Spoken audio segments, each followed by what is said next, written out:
Good day, greetings. Welcome back to another lesson in geography. In this lesson, we're going to be focusing on faulting. So your lesson objective for this lesson, you should be able to identify and explain the different faults. Let's have a look at our first fault. The first fault is known as your normal fault. Normal faults occur due to tensional force. What that means is we have, if you think about two ropes being pulled on either side, that creates tensional force. When a landmass is moving in opposite directions away from each other, it creates tension.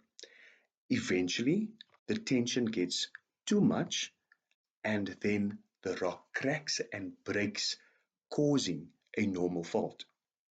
So how do they occur?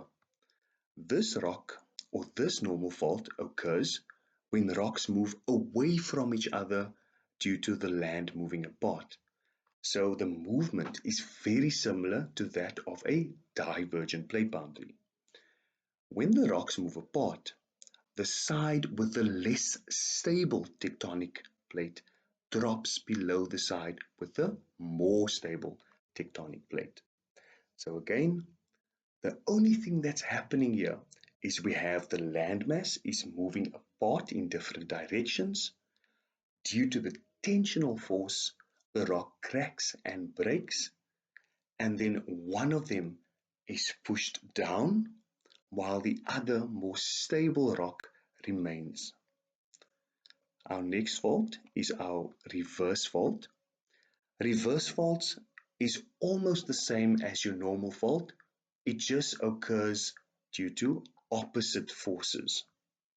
So if we look at the example in front of us, we notice that the arrows are pointing towards one another.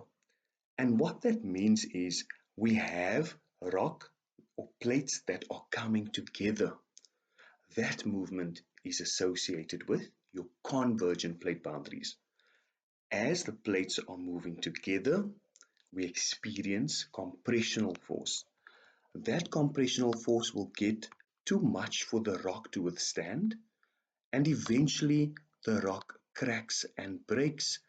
One side of the rock, known as the hanging wall block, will then be thrusted upwards, whilst the footwall block will move down. So then, a reverse fault is the opposite of your normal faults. Rocks are compressed such that one moves up and the other one descends below. So when the plates compress and crack, usually the more dense one is forced under the less dense one. So again, it's very closely linked to your convergent plate boundaries. Our last type of fault is our strike-slip fault. If you look at the movement of this fault, it is similar to the transform plate boundary where we have two plates that are moving past one another in opposite directions. A strike-slip fault is also known as a transform fault and occurs when two tectonic plates slide in a lateral motion past one another.